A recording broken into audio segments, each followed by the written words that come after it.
பாரதியார் பாகம் 2 அத்தியாயம் 99. உயரமான அந்த பெரிய பந்தல் அழுத்தமாக வேயப்பட்டிருந்தது.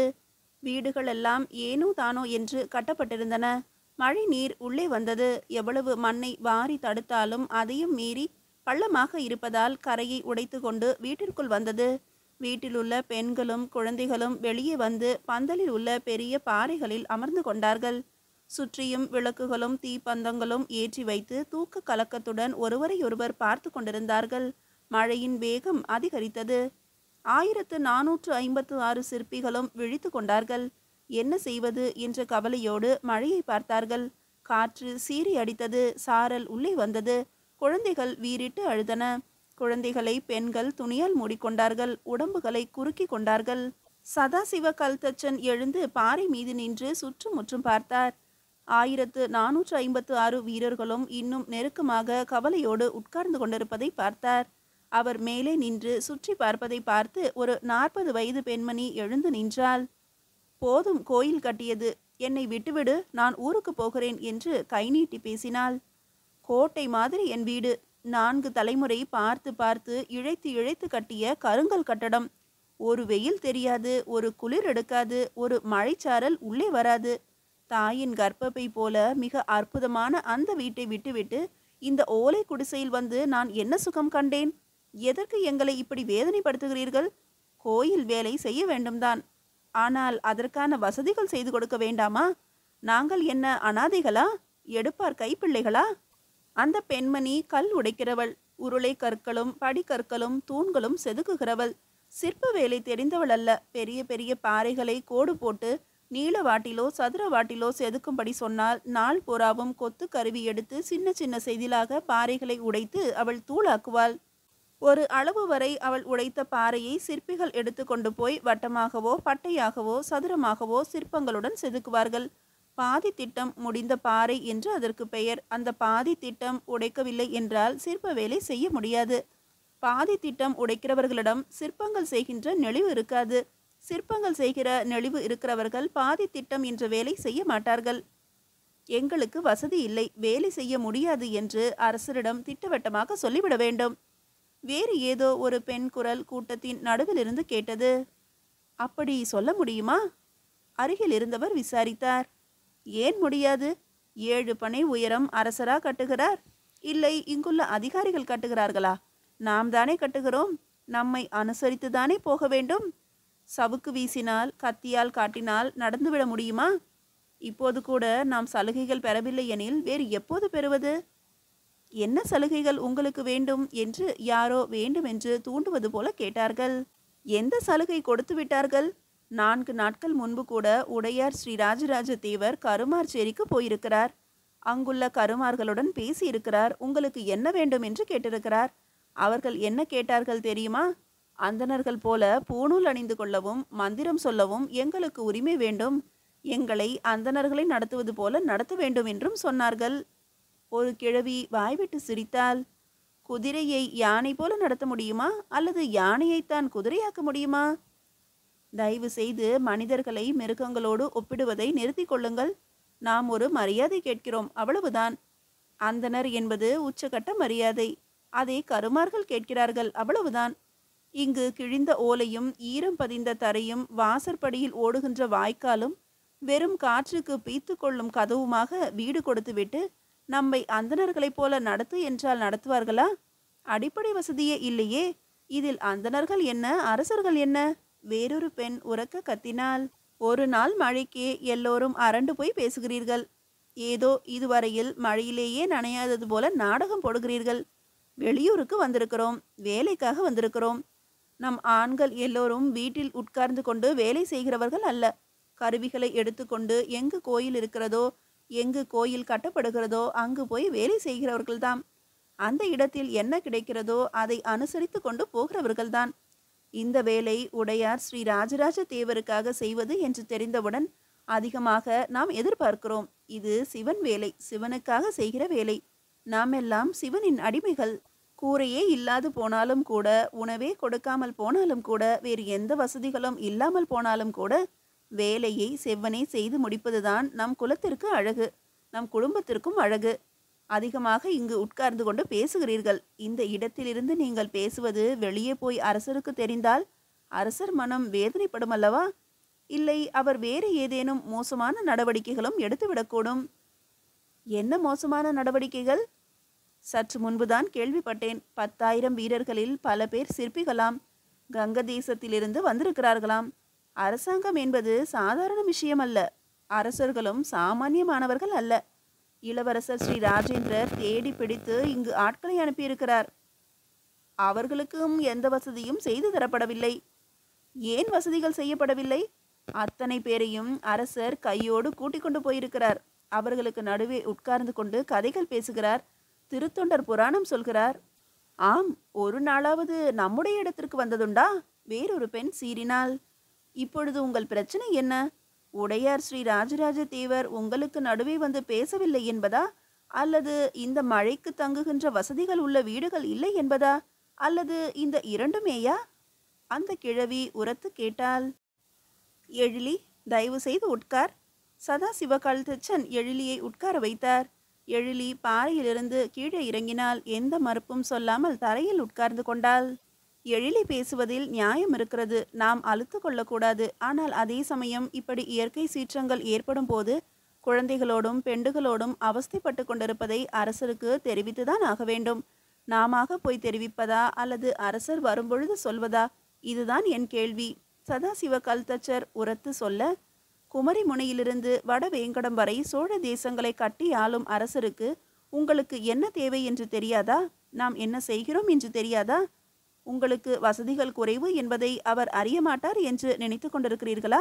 மிக பெரிய வேலையை ஆரம்பித்திருக்கிறார். இது ஒரு நிதானத்துக்கு வரவே 1 வருடம் ஆகும். இன்று வேகமாக மழை பொழிவதால் நாம் தூக்கம் கெட்ட அலுப்பில் கோபமாக பேசுகிறோம். இந்த மழை நல்லது, பூமியை குளிர்விக்கும். சுள்ளென்ற வெயில் குறைந்து பூமியின் தகைப்பு மறைந்து குளுமையாகும். காவிரியில் நீர் பெருக்கெடுத்து ஓடும். கால்வாய்களிலும் பொங்கி வழியும்.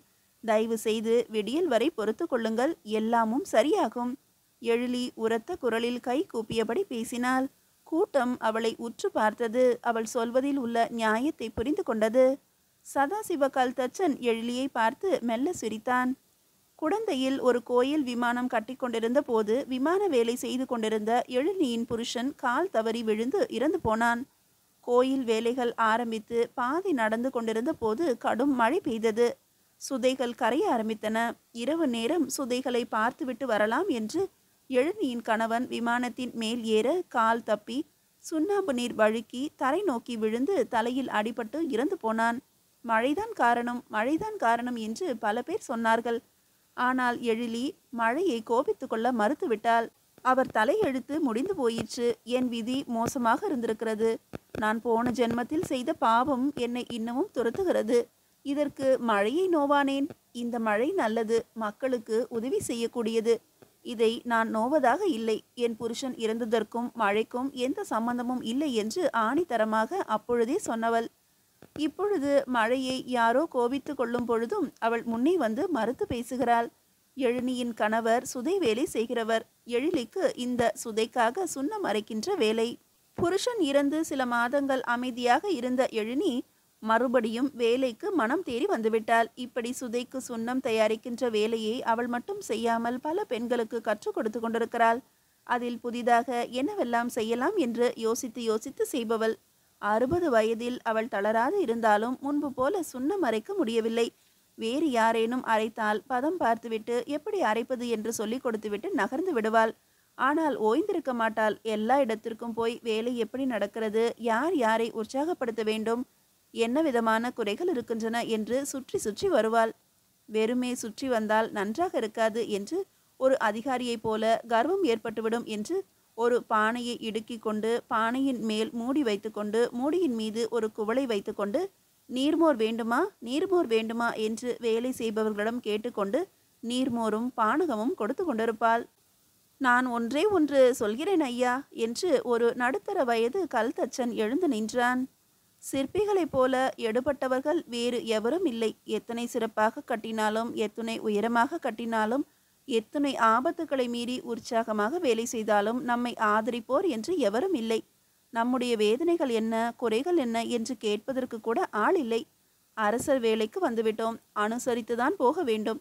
ஆனாலும் நம்மை 1456 பேரை மாடு மாடுகள் போல ஒரே பந்தலில் உட்கார வைத்து எந்த உதவியும் இல்லாமல் மழை நேரத்தில் போய் ஒண்டிக் கொண்ட அதிகாரிகளையும் அரச குடும்பத்தினரையும் நினைத்தால் எனக்கு கோபமாக இருக்கிறது.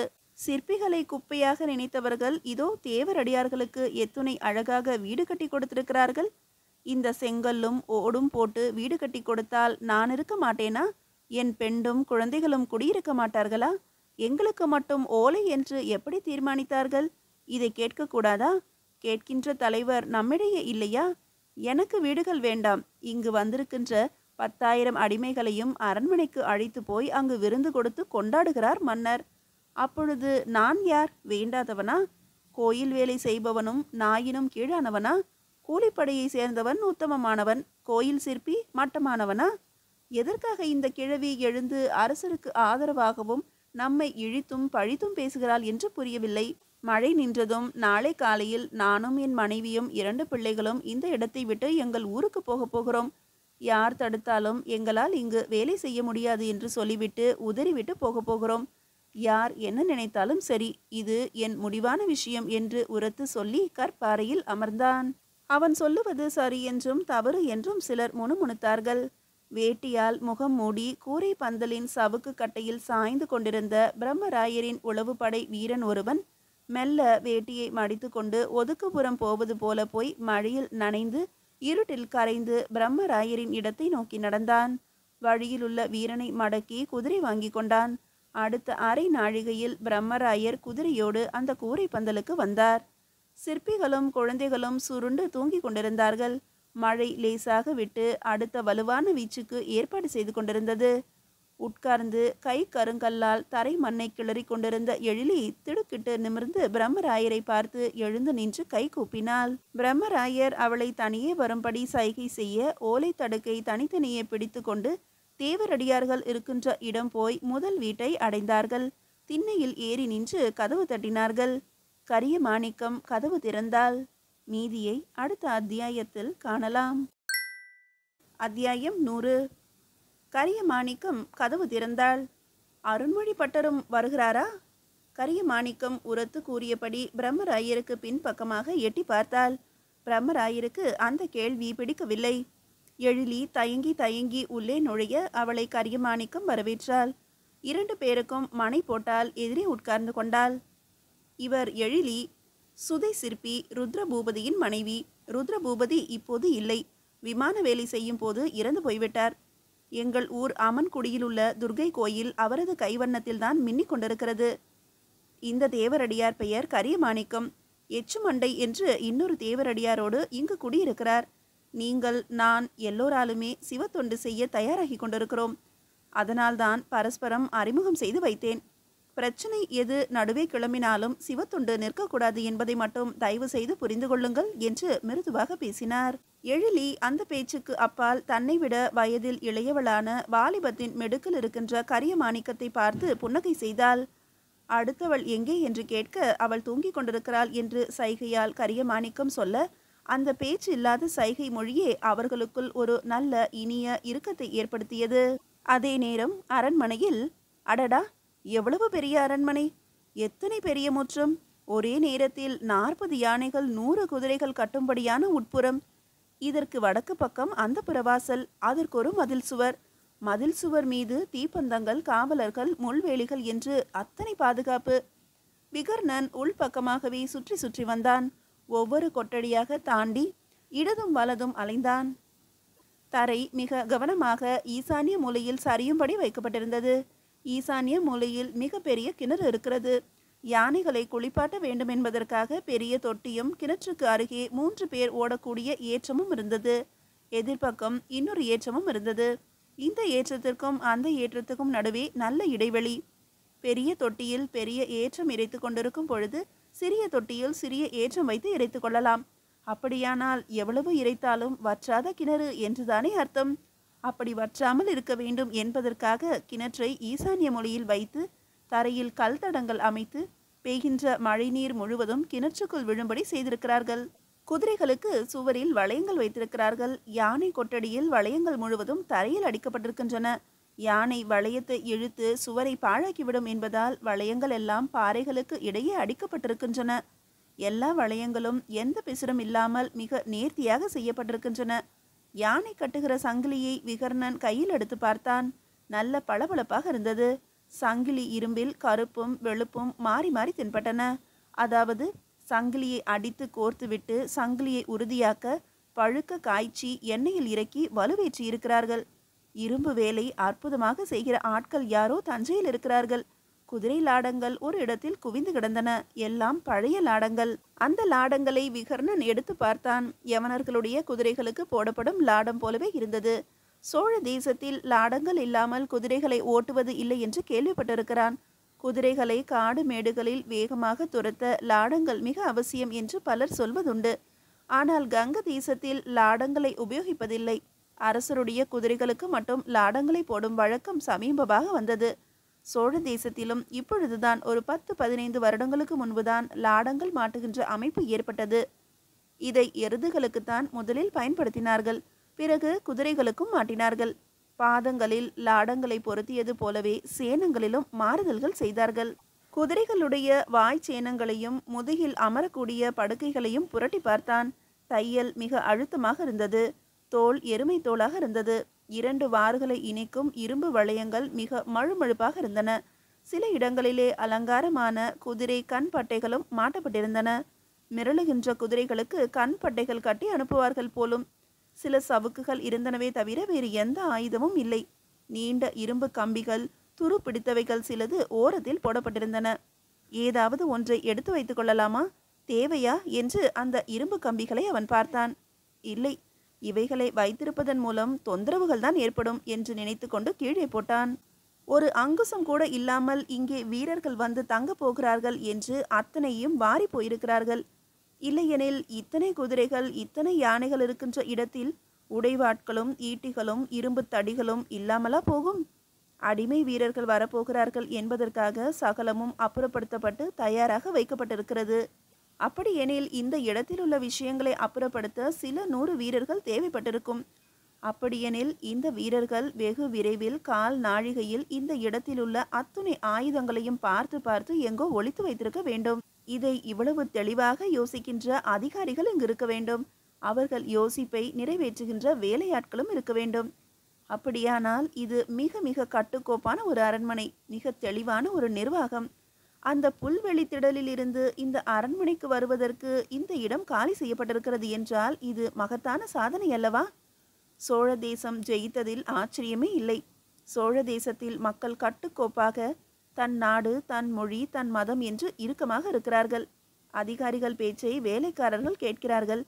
அதிகாரிகள் வேலைக்காரர்களிடம் பிரியமாக நடந்து கொள்ளுகிறார்கள். அதிகாரிகள் அரசரை தெய்வமாக நினைக்கிறார்கள். அரசன் அதிகாரிகளை உயிராக எண்ணுகிறான். இங்கு நல்ல விதமான என்ன பரிமாற்றம் இருக்கிறது. கங்க தேசத்தில் வாழ்க்கை முறை இப்படி இல்லை. அங்கு எதற்கு எடுத்தாலும் சவுக்கால் அடிக்கின்ற காட்டு மிராண்டித்தனம் உண்டு.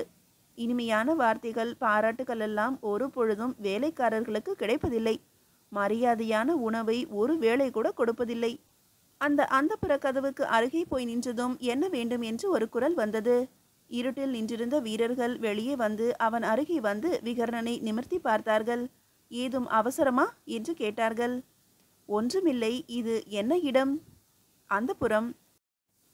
அரசர் இதற்குள் தான் இருக்கிறாரா என்று விகர்ணன் கேட்க, ஆமாம், என்ன தேவை உனக்கு என்று மறுபடியும் சோழ வீரர்கள் கேட்க, நாளை காலை அரசரை சந்திக்க முடியுமா என்று விகர்ணன் பதிலுக்கு கேட்டான்.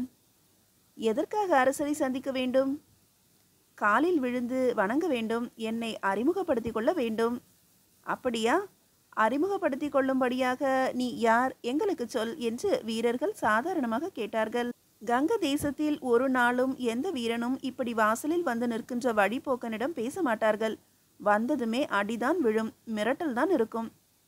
நான் ஒரு சிற்பி, ஆனால் போரில் பங்கு கொண்டேன். எனக்கு போர் பழக்கமில்லை.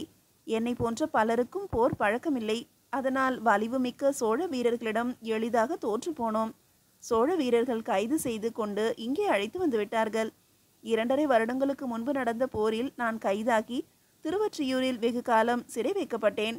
அடிப்படையில் நான் ஒரு சிற்பி, கருவறை சிற்பி. அரசர் மிகப்பெரிய கோயில் கட்டப் போகிறார் என்பதை போய் பார்த்து தெரிந்து கொண்டேன். அரசர் காலில் விழுந்து வணங்கி என்னை உபயோகப்படுத்திக் கொள்ளுமாறு அவரிடம் விண்ணப்பித்துக் கொள்ள வேண்டும். என்ன சிற்பி என்று சொன்னீர்கள்? கருவறை சிற்பி என்றான் விகர்ணன். அதாவது என்று அந்த சோழ வீரன் புரிந்து கொள்ள முயற்சி செய்தான். விகர்ணனை உள்ளே அழைத்தான். அந்த பெரிய கதவிலிருந்து சிறிய திட்டி கதவு ஒன்றை திறந்தான். உள்ளுக்குள் நுழைந்து வா என்றான். விகர்ணன் உள்ளே நுழைய அந்த கதவை அடித்து மூடினான். குறுக்கே மரக்கட்டை இழுத்து வைத்தான். விகர்ணனை அழைத்து கொண்டு தீபந்தத்தை சுற்றி வீரர்களுக்கு அருகே அழைத்து போனான். இவர் கருவறை சிற்பியாம், அரசரை பார்க்க வேண்டுமாம், ஏதோ சொல்கிறான். நெடுநேரமாக அரண்மனையின் சகல பகுதிகளையும் உற்று உற்று பார்த்து கொண்டு இப்பொழுது வாசலுக்கு வந்து அதன் உயரத்தையும் அகலத்தையும் கண்களால் அளந்து பார்த்து கொண்டிருந்தான். என்ன என்று கேட்டபோது இப்படி பதில் சொல்கிறான் என்று பணிவாக தெரிவித்தான். ஆக தான் எல்லா இடங்களையும் சுற்றி திரிந்ததை வீரர்கள் கவனித்திருக்கிறார்கள் என்பதை விகர்ணன் புரிந்து கொண்டு அமைதியாக கை கட்டி நின்றான். சற்று தூக்க கலக்கமாகவும் உணவு உண்ட களைப்பாகவும் இருந்த சோழ வீரர்கள் மெல்ல அவனை பார்த்து புன்னகை செய்தார்கள். உட்காருங்கள் என்று ஒரு செவ்வகமான கருங்கல் பாறையை சுட்டி காட்டினார்கள். அவர்களுடைய ஆசனமும் கருங்கல் பாறையாகத்தான் இருந்தது. அந்த பாறையை தடவி பார்த்து பிறகு விகர்ணன் உட்கார்ந்து கொண்டான். கங்க தேசத்தில் இப்படி அரண்மனை வாசலில் பாறைகள் இருக்காதா என்று சோழ வீரன் கேட்க, இல்லை, அரண்மனை வாசலில் இப்படி பாறைகளை பார்த்ததே இல்லை. அது என்ன கதவு? மரக்கதவு. ஒருவேளை மரக்கதவை யானை வைத்து எதிரிகள் பிளந்து விட்டால், பெரிய மரத்தடி கொண்டு அடித்து நொறுக்கிவிட்டால் அடுத்தது என்ன செய்வார்கள்? உள்ளே விரைவார்கள் என்று சோழ வீரன் சொன்னான். உள்ளே விரையும் வீரர்களை தடுத்து நிறுத்த எது வழி? மூங்கில் கழிகளை குறுக்கே வைப்போம், முள்வேலிகளும் அமைக்கலாம். நெருப்பு பந்தங்களை வீசினால் கால் நாழிகையில் சகலமும் எரிந்து விடுமே. பிறகு தண்ணீர் ஊற்றி அணைத்துவிட்டு ஓடி வந்து விடுவார்கள். இது எதற்கு என்று எனக்கு தெரியவில்லையே. விகர்ணன் சுற்றி முற்றி பார்த்தான். தீப்பந்த வெளிச்சத்துக்கு ஊடே அம்மாதிரி செவ்வகமான பாறைகள் பலதும் இருந்தன.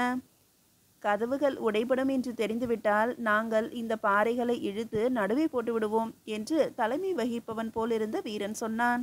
அந்த வீரனுக்கு 50 வயது இருக்கும். இதை நடுவே போட்டுவிட்டால் வீரர்கள் ஓடி வர மாட்டார்களா? விகர்ணன் கேட்டான். வீரர்கள் ஓடித்தான் வர வேண்டும். மற்றபடி யானையோ குதிரையோ வர முடியாது. இம்மாதிரி பாறைகளை நடுவே நாலாபுறமும் மடக்கி போட்டுவிட்டால் உள்ளுக்குள் மாட்டு வண்டியோ சிறு தேரோ புறவிகளோ யானைகளோ வரவே முடியாது. காலாட்படைதான் முன்னேற முடியும். அப்படி காலாட்படை முன்னேறினால் என்ன ஆகும் தெரியுமா? தெரியவில்லையே என்றான் விகர்ணன். இவரை சற்று உள்ளே அழைத்து போ. அந்த காவல் இடம் தாண்டியதும் மறுபடியும் ஒரு முற்றம் வந்தது. அந்த முற்றத்தின் தளமும் கல்லில் அமைந்திருந்தது. அந்த முற்றத்துக்கு நடுவே ஒரு பெரிய தீச்சட்டி வைத்து அதில் நெருப்பு கொழுந்து விட்டு எரிந்து கொண்டிருந்தது. எண்ணெய் வார்க்கின்ற உபகரணங்களும் அருகே இருந்தன. சுவர் முழுவதும் வெள்ளையடிக்கப்பட்டிருந்தது.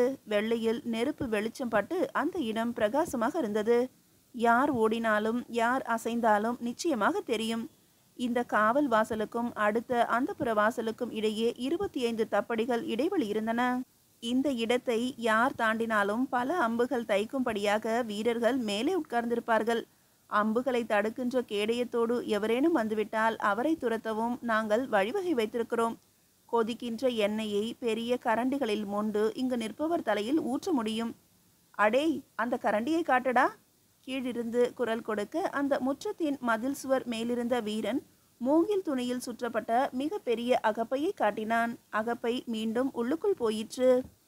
அடே அப்பா, புதிதாக இருக்கிறதே, இதுவரை நான் பார்த்ததே இல்லை. ஏன், கங்க தேசத்தில் இந்த மாதிரி கோட்டை பாதுகாப்புகள் இல்லையா? நான் இருக்கின்ற சிற்றரசருடைய கோட்டை மூங்கில் கம்புகளால் ஆனது. அரசருடைய அரண்மனை புற்களால் வேய்ந்த கூரை, 2 அடுக்கு கூரை. மூங்கிலை தாண்டி கற்பாறைகளை அடுக்கி வைத்திருப்போம். அது சுவர் கூட இல்லை, ஒரு யானையால் சரித்து விட முடியும். அப்படித்தான் எங்கள் கோட்டை சோழ தேசத்து யானைகளால் நாசம் செய்யப்பட்டது. ஏன் நீங்கள் கற்கோட்டை கட்டிக்கொள்வதில்லை? ஒருவன் விகர்ணனை பார்த்து கேள்வி கேட்டான். அதற்கெல்லாம் நேரம் இல்லை, அதற்கெல்லாம் வசதியும் இல்லை. நாங்கள் இருக்கின்ற இடம் மலையும் மரங்களும் அடர்ந்த காடு. மழை பெய்ந்தால் சேராகி விடுகின்ற பூமி. நீங்கள் இருப்பது தலைநகரமா? அப்படி சொல்வதற்கில்லை. அரசர் அங்கும் இருப்பார், அவருடைய அரண்மனையிலும் இருப்பார். அரசர் இருக்கின்ற இடத்தை தலைநகரம் என்று நீங்கள் அழைக்கிறீர்கள். அங்கே அரசர்கள் மாற அரண்மனைகளும் மாறிக்கொண்டிருக்கும். ஒரு அரசர் வாழ்ந்த இடத்தில் இன்னொரு அரசர் வாழ மாட்டார். ஏனென்றால் அந்த அரசருடைய மனைவிகளும் மகன்களும் வேறு எங்கும் போக முடியாது என்பதால் இளவரசம் பட்டம் கட்டிக்கொள்ளும் பொழுதே வேறு இடத்தை தேர்ந்தெடுத்து மரத்தினால் தரையிலிருந்து 2 அடி உயரத்துக்கு பரணை போல வீடுகள் அமைத்துக் கொள்வோம். 2 பரணை கட்டி மேல் பரணையில் கூரை போட்டு அரசர் வசிப்பார். கீழே வேலைக்காரர்களும் அரசரது உறவினர்களும் இருப்பார்கள். கீழே கூரை வைக்கோல் புல் என்றா சொன்னாய்? வைக்கோல் புல் அல்ல, வேறு விதமான கோரை புல். ஒரு தீப்பந்தத்தில் கோரை புல் எரிந்து விடாதா? உண்மையில் அப்படித்தான். ஆனால் எந்நேரமும் மழை பெய்கின்ற ஒரு ஊராக இருப்பதால், எப்பொழுதும் குளுமையாக உள்ளதால் மேலேயுள்ள கோரை புல் ஈரமாகவே இருக்கும். ஒரு தீப்பந்தத்தில் கோரை புல் எரிந்து விடாது. ஆடி மாத காற்றுக்கு முன்பு ஆனி மாதம் கடும் வெயில் இருக்கும் அல்லவா? அப்பொழுது சில சமயம் தீப்பற்றிக் கொள்வதுண்டு. வெயில் கடுமையாக இருந்தால் அந்த நேரத்தில் மலை ஏறி எந்த பகைவரும் தாக்க மாட்டார்கள். கட்டிடம் ஏன் கட்டி கொள்ளவில்லை? அதற்கு என்ன காரணம்? ஒருவன் விகர்ணனை மெல்ல உட்கார வைத்து மறுபடியும் கேட்டான். விகர்ணன் பதில் சொல்ல ஆரம்பித்தான். மீதியை அடுத்த அத்தியாயத்தில் காணலாம்.